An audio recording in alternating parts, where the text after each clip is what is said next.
PCWizKid here with a new Mach Xtreme technology SATA Dome SSD drive. That's right. Let's talk about this a little bit further. So the do-it-yourself series allows you to basically have a small form factor, get lots of speed out of it, okay, for your boot drive.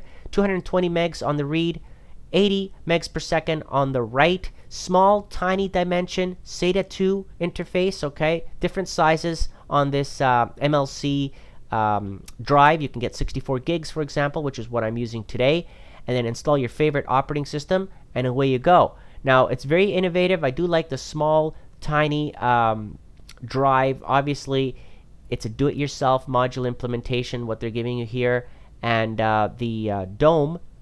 Anybody wondering what does dome mean? It's disk on module, and basically, it's a disk built-in, compact, SSD, and of course SATA compatible. It's got everything that you need. Got the power connector. Just plug it into your SATA port. Plug in the Molex power connector. I'm going to show you that in just a second, and away you go. Basically, bottom line, much smaller than your standard SSD drives, of course. If you're running out of space, and or maybe you're making a home theater PC or a small gaming PC like I'm doing right here, right now, and you need enough room to install things, this might be just what you need. Okay, so we're going to go ahead and install it in this tiny little machine that I'm putting together. You can see here that it comes attached already with the power connector, so it's just a matter of attaching it into your SATA port, and then the Molex connector right here, just plug that into your power supply. Okay, just one side of those, and you're good to go. So what am I running here in this machine? Well, we've got Windows 8.1. We've got a AMD FX 4350. I'm going to install it right in here in one of these SATA ports. You can see it right there. Okay, I got a lot of cables, very tight configuration here, lots of stuff to cable manage and you know, clear up. So there's not too much room there to maneuver. You can see here I installed the power connector to the power supply cables, which are also tucked in very neatly, tightly right there in that little hole, and that's pretty much it. Once I boot it up, go into Windows, format it, install it. I installed Windows 8.1. Takes about 14 seconds to boot, just so you know.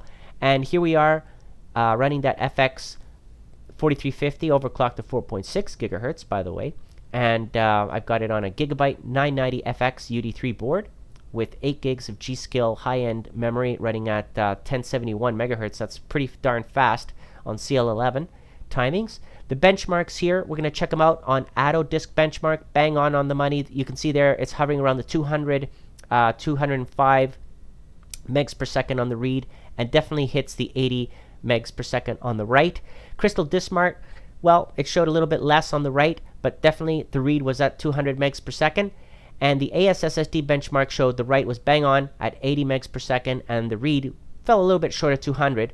The advertised was 220. So it depends on the machine that you get.